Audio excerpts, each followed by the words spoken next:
beautiful homemakers. Today I'm going to read the November portions from A Thousand Ways to Please a Husband by Louise Bennett Weaver and Helen Cowles Lacron from 1917. November with Bettina. Cozy fire a burning bright, cozy tables robed in white, dainty dishes smoking hot, home and cold and snow forgot. Chapter 78. A Foretaste of Winter. "Say, but it's cold today," called Bob at the door. "Frost tonight, all right. I was glad I took my overcoat this morning. Have you had a fire all day?" "Yes, indeed," said Bettina, "and I've spent most of the afternoon cleaning my furs with cornmeal and fixing those new comforters for the sleeping porch and putting away some of the summer clothing." "I believe we will need those new comforters tonight. How were you fixing them?" "I was basting a white cheesecloth edge about 12 inches wide along the width that goes at the head of the bed, you know.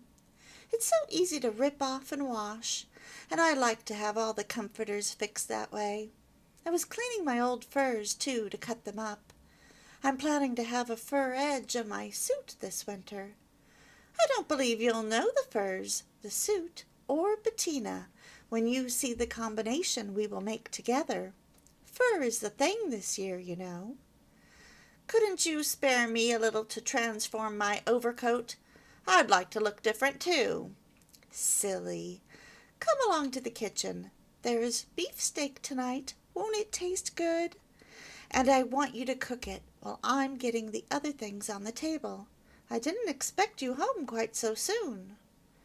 That night for dinner they had beefsteak, creamed potatoes, deviled tomatoes, rolls, butter, plum sauce, and Bettina's drop cookies. Chapter 79. Surprising Alice and Harry. "We knew you'd be here, and we've come to surprise you," shouted Bob, Fred, Bettina, and Ruth, as they opened the door of the new apartment which was to be the home of Harry and Alice. "We've brought the party with us," and they held out several bulging baskets. "Welcome," smiled Alice delightedly, as she stepped down from the box on which she was standing to hang a soft, silky curtain. Harry, tall and silent, rose, hammer in hand, from the crate he was opening, and welcomed each one in turn. "Bob and I came to be chaperones if you needed us," said Bettina, putting on a prim and disapproving look, as different as possible from her usual happy expression.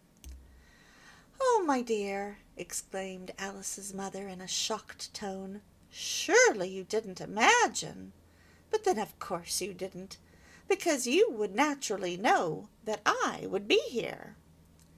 Alice laughed her ringing laugh. "Mother is too literal for any use, Bettina."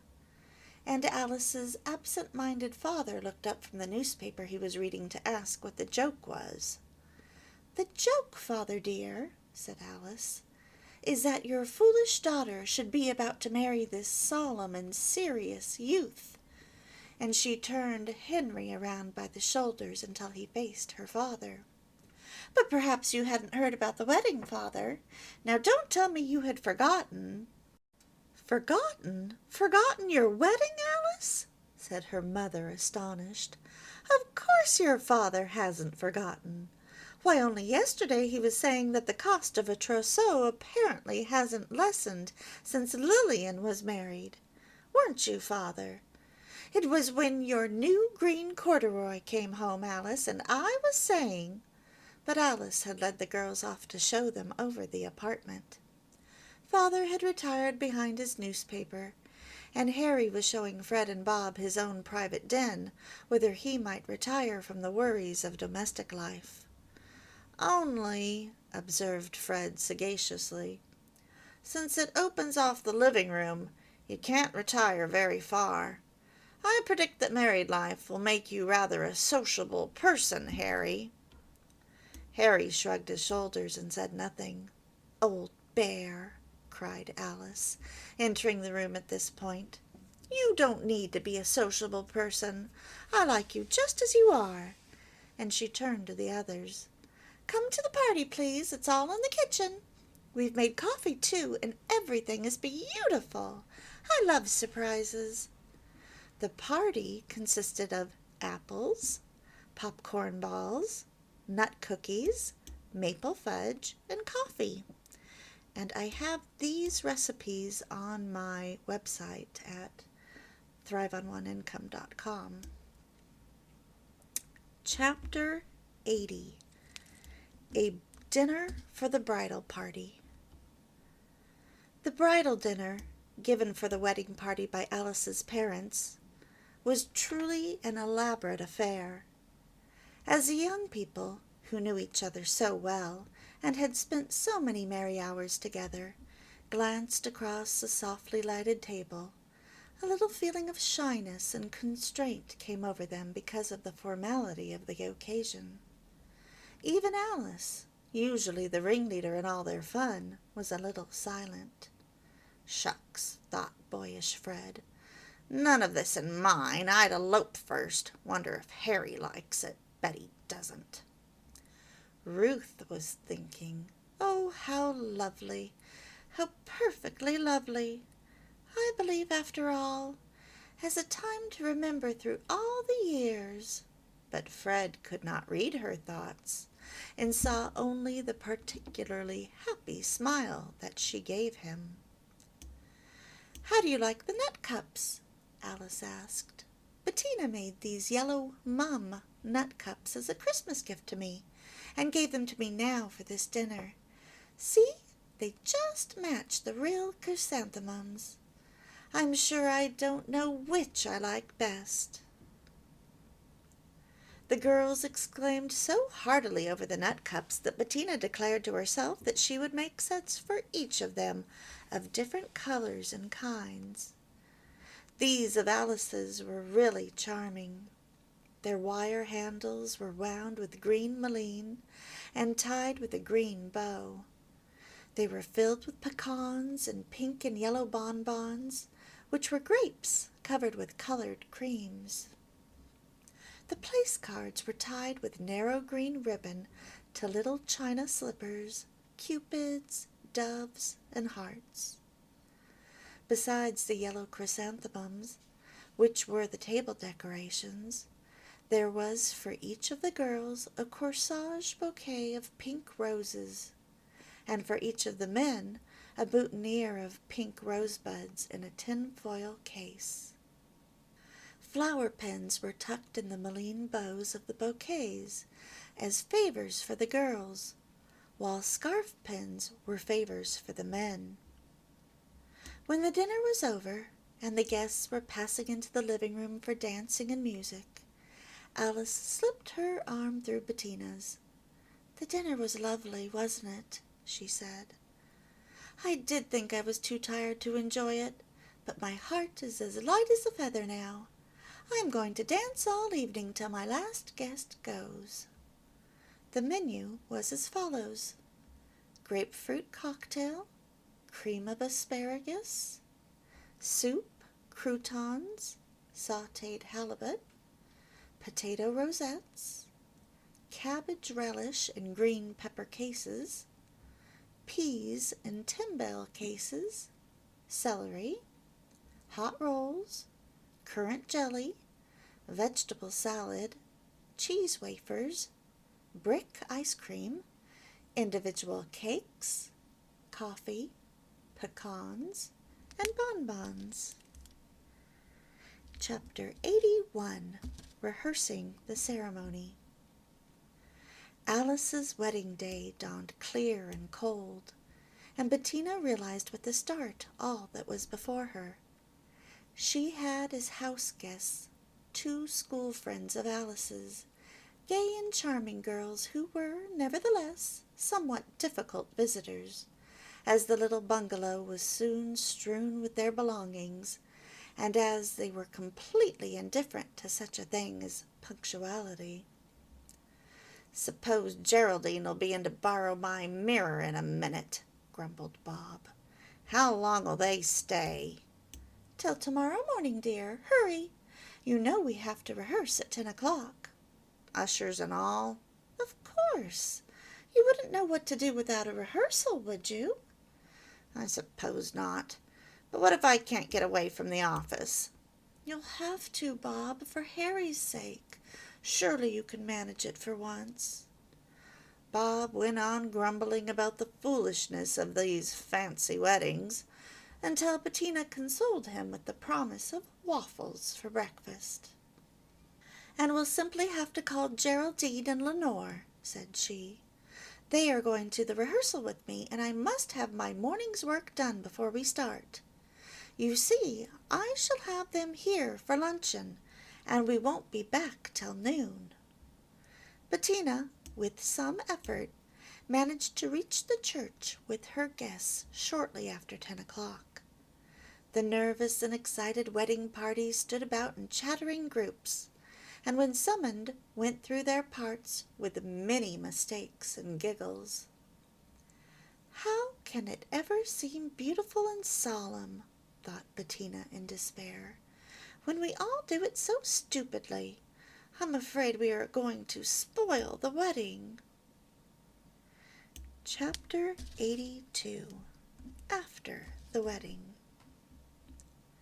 The stately wedding ceremony had taken place in the big church, and Bettina, climbing into the automobile for the drive to the reception, had, for all her own part in the affair, only a confused memory of music, lights, and faces, soft lavender and soft pink, and Alice and Harry murmuring their vows.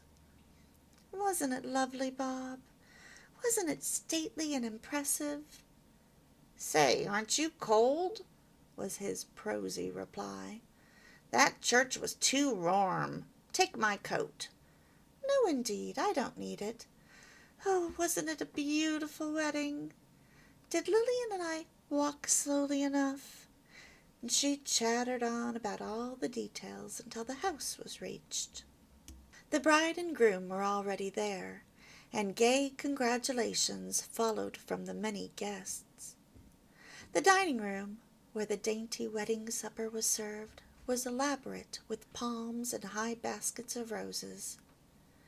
Tables about the room held 6, and in the center a large round table, decorated with a broad, low mound of violets and roses, was arranged for the bridal party. Here also was the bride's cake, and the small boxes of wedding cake, which the guests received upon leaving the room.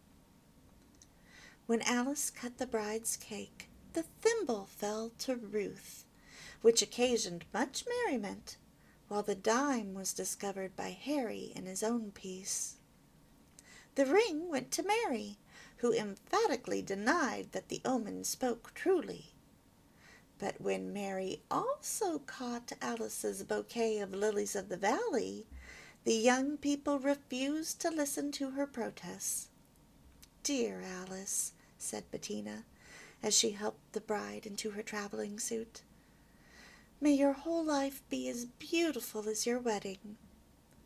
The wedding supper consisted of chicken and mushroom patties, fruit jelly, hot rolls, olives, pickles, ice cream in individual slipper molds, violet-decorated cake, salted pecans, fancy candy in tiny baskets, and coffee.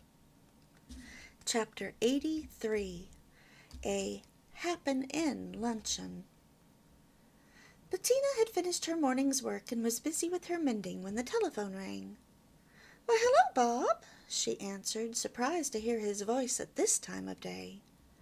"Bettina," said he, "could you possibly arrange to let me bring Carl Edwards and his wife home to luncheon? They blew in a few minutes ago and leave at 2:30. We haven't much time, you see, and they are especially anxious to see the house. They are planning to build for themselves soon." Why, of course, Bob, said Bettina, hesitating for the briefest possible second. It's after 11 now, but I'll be glad to have you bring them. Let's see.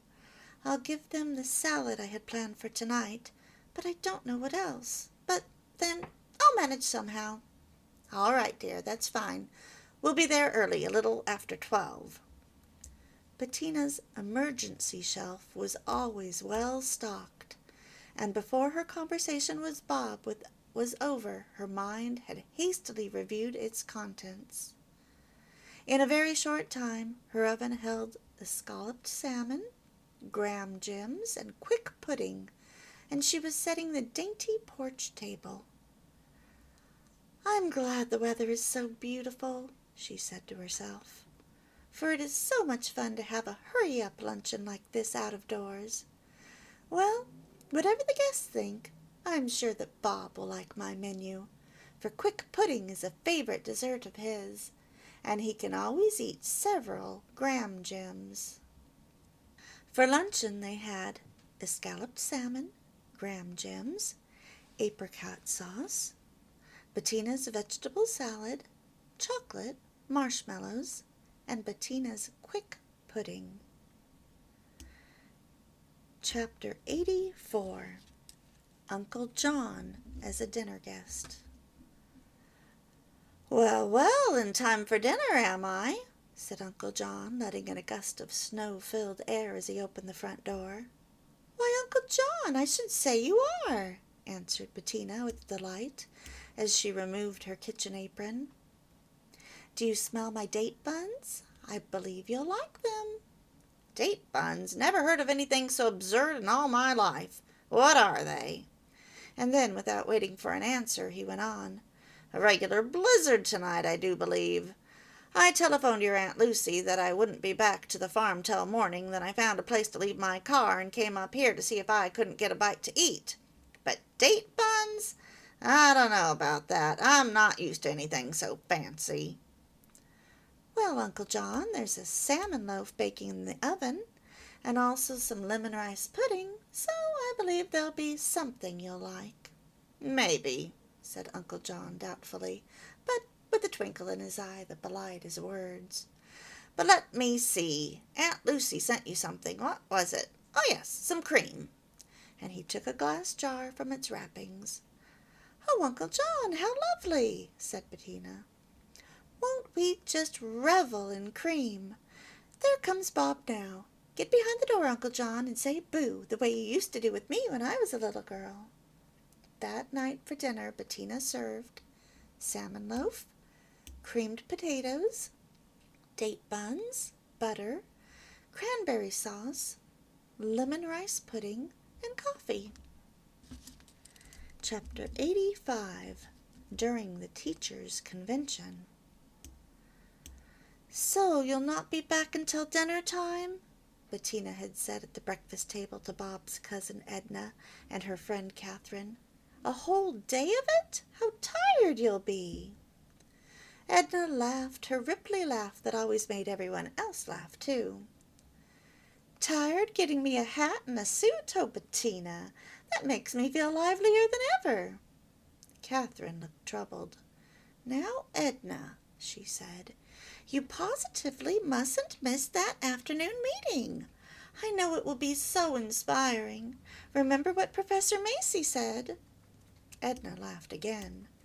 Catherine always quotes Professor Macy as if he were an oracle or a sphinx or something, instead of a nice, solemn young high school teacher who's getting a little bald. He isn't bald and he isn't solemn, declared Catherine with some spirit. Forgive me, Catherine, dear. He's a lamb and a darling and everything else you want me to say. I want you to say? Why, Edna, aren't you ashamed? Said Catherine, growing very red. Who ever heard of such nonsense? I love to tease you, Catherine. It's so easy. So, you won't help me get my hat? I want a beautiful purple one, or else a perky little black one. I haven't decided whether to be stately and gracious or frivolous and cunning. but I do know that I will not look as if I were about to cram the multiplication table into the head of some poor little innocent." "Don't worry, Edna," said Bob. "You won't look that way at all. In fact, I wonder that you can be serious long enough to impress the members of the school board when they come visiting." "She doesn't try to impress them. She just smiles at them instead, and that does just as well," said Catherine. "But she's not so utterly frivolous as her conversation sounds. She wants to hear the convention addresses just as much as I do, and I know she'll be there this afternoon. In fact, I intend to save a seat for her." "Between you and Professor Macy?" asked Edna innocently. "Or on his left?" "Shame on you, Edna," said Bettina. "Now, you girls, tell me just what you'd like for dinner. Aren't there some special dishes you're hungry for?" "Pork tenderloin and sweet potatoes," said Edna. "Our landlady never has them, and I often dream of the joy of ordering such delicacies." And so that evening for dinner Bettina had pork tenderloin and sweet potatoes, baked apples, bread, butter, cottage pudding with chocolate sauce, and coffee. Chapter 86. A Luncheon for the Teachers. "I'll stay at home and help you this morning. May I, Bettina?" asked Edna, looking wistfully around at Bettina's white kitchen. "No, indeed, my dear. It's such a simple little luncheon that I have planned that I can do it easily all alone, and you must go to the meeting. All I ask is that you won't forget to come home at noon." "Edna would much rather fuss around with you in this dear little kitchen than go to the meetings," said Catherine. "But I won't let her. She's always crazy to cook and do housework and things like that, but she came to this convention with me, and I intend to have her get the benefit of it. Do you hear me, you bad girl? It's almost time for us to be there. Go and get your things." "This is the way I'm managed all the time," complained Edna to Bettina. "Do you wonder that I look thin and pale?" "Poor Edna," said Bettina, smiling at her round figure and rosy cheeks.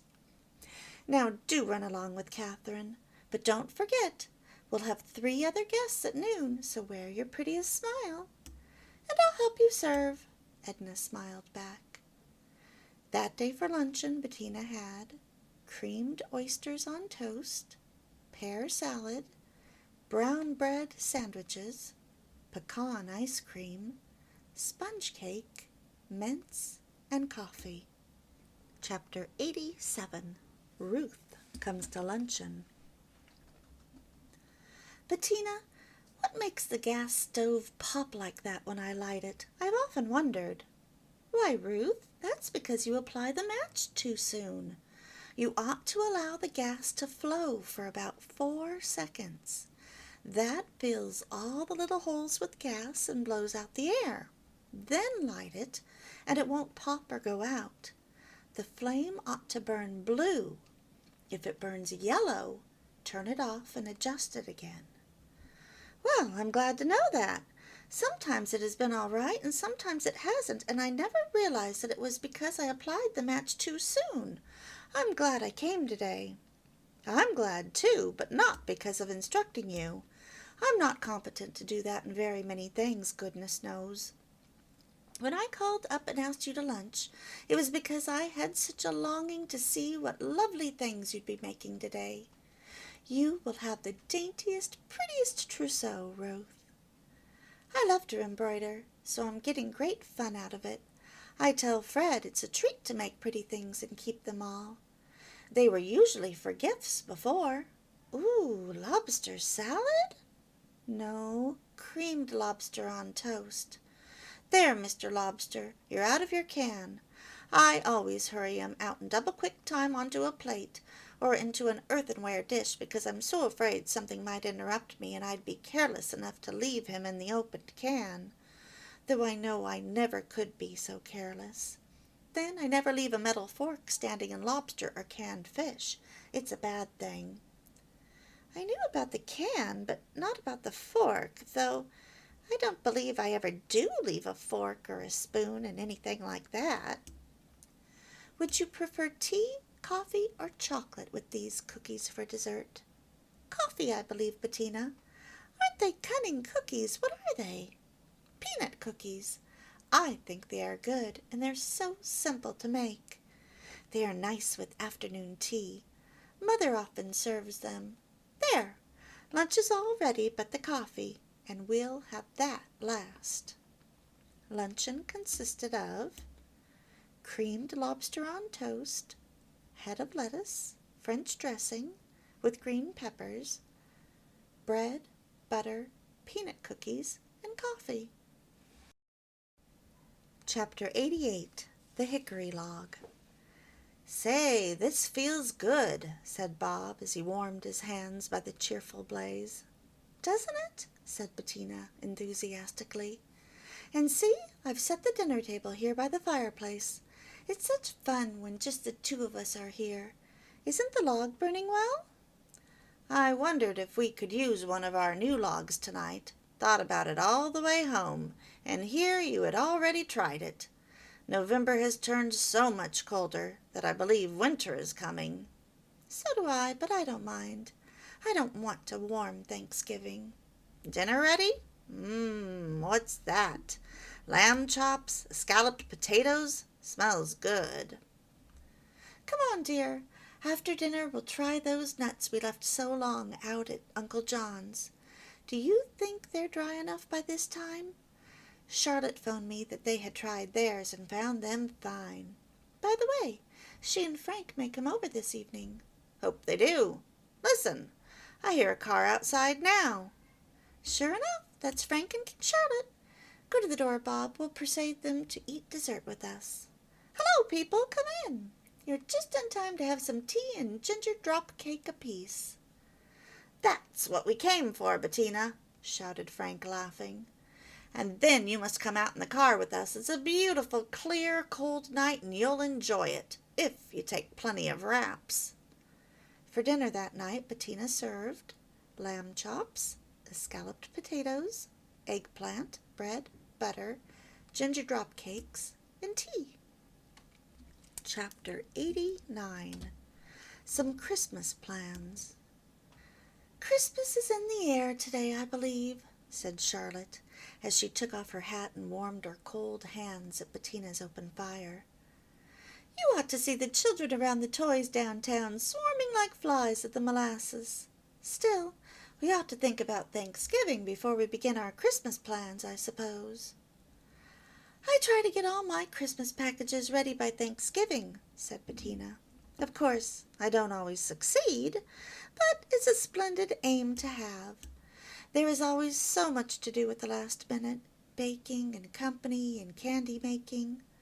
This year we plan to give very few gifts, but to send a card at least to each of our friends. We're racking our brains now to think of something that will be individual, really ours, you know. I think a tiny snapshot of yourself or your home or your baby or your dog, or even a sprig of holly and a bit of evergreen on a card with a few written words of greeting means more to a friend than all the lovely engraved cards in the world. Of course, some people can draw or paint and make their own. Alice will, I'm sure. One girl I know makes a wonderful fruit cake, and she always sends a piece of it in a little box tied with holly ribbon to each of her friends. Aren't the little gifts that aren't too hard on one's purse the best after all? Especially when they really come straight from the giver and not merely the store. Bettina, I'll be afraid to send you anything after such an eloquent sermon as this. Oh, Charlotte, how you talk. I'm telling you my idea of what a Christmas gift should be, but I'll probably fall far below it myself. Luncheon is ready, dear. For luncheon, Bettina and Mrs. Dixon had mutton in ramekins, rice, peanut bread, butter, applesauce, Tokay grapes, and coffee. Chapter 90, After the Football Game. There are the men now, said Mrs. Dixon, rolling up the hose she had been darning. Good, said Bettina. The dinner is just ready for them, and I'm glad they didn't keep us waiting. Hello, hello, shouted Frank and Bob. letting in a gust of cold air as they opened the door. Phew, it's cold. How was the game? Fine. 39-0 in favor of Blake. Not very exciting, I should think.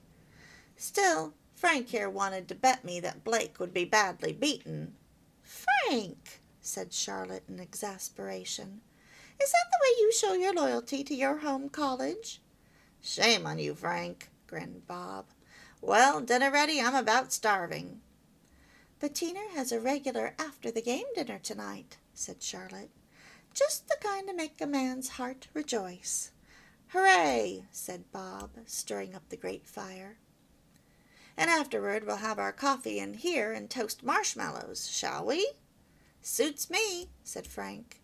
Anything you suggest suits me if it's something to eat. Dinner's ready, said Bettina. Come into the dining room, people, and tell us about the game. Charlotte and I have mended all your hose this afternoon, and we deserve a royal entertainment now. Bettina, said Frank, do you expect us to talk when you set a dinner like this before us? The menu consisted of flank steak, braised with vegetables, cabbage salad, bread, butter, brown Betty with hard sauce, and coffee. Chapter 91. A Thanksgiving Dinner in the Country. After all the excitement of Alice's wedding, Bettina was more than delighted when she and Bob were invited to a family dinner at Aunt Lucy's on Thanksgiving Day. It always seems to me the most comfortable and restful place in the world, said she to Bob. And Aunt Lucy is such a wonderful cook. We're very lucky this year, I can tell you. Who's to be there? Father and Mother. We're to drive out with them, and Aunt Lucy's sister and her big family. Thanksgiving seems more natural with children at the table, I think. And those are the liveliest, rosiest children. Bob had slept late that morning, and consequently had eaten no breakfast. But he did not regret his keen appetite when Uncle John was carving the great brown turkey. The children first, John, said kind Aunt Lucy. The grown folks can wait. Little Dick and Sarah had exclaimed with delight at the place cards of proud turkeys standing beside each plate. In the center of the table was a great wicker basket heaped with oranges, nuts, and raisins. It doesn't seem natural without pumpkin pie, said Aunt Lucy. But John was all for plum pudding instead. We can have pie any day, said Uncle John, but this is a special occasion. What with Dick here and Sarah and Bettina, who's some cook herself, I can tell you, I was determined that Mother should show her skill, and she did, didn't she? The menu was as follows: turkey with giblet gravy, oyster dressing, mashed potatoes, creamed onions, cranberry frappe, bread, celery, butter, plum pudding, hard sauce, nuts, raisins, and coffee. Chapter 92. Planning the Christmas Cards. And what is in this dish, Bettina? Asked Bob as he lifted the hot cover. Candied sweet potatoes, dear, and I'm almost sure that you'll like them. I made them in the fireless cooker, and they're really more candy than potatoes. They'll suit me then, said Bob. The sweeter the better. My mother used to cook up candied sweet potatoes with a lot of brown sugar syrup. Say, but they tasted good about this time of year when I would come in from skating. Well, I believe these are exactly like hers. Only hers weren't made in a fireless cooker, said Bettina. Now, Bob, as soon as you have allayed your hunger a little, we must put our heads together long enough to get an idea for Christmas cards. If we have something made, it may take several weeks, and you know it is no small task to address several hundred of them. As soon as we have ordered them, we'd better make out our Christmas list. But first, what shall the cards be? Think, Bob. Goodness gracious sakes alive! But thinking is hot work. Well, how's this? Suppose we don't have cards engraved. They're expensive, and besides, 'twould take too long. We'll find some plain white correspondence cards, or perhaps white cards with a red edge, and envelopes to go with them, and in the corner of the card we'll stick a tiny round snapshot of the house. Then we'll write this verse very neatly and sign it Bettina and Bob. Perhaps you can improve on this, however. We enclose our Christmas greetings and the hope that we may know many happy future meetings in this little bungalow. Bob, that's the very thing, cried Bettina. For dinner that night they had beefsteak, fireless sweet potatoes, creamed carrots, pineapple charlotte, and custard sauce. The end of November. Bye.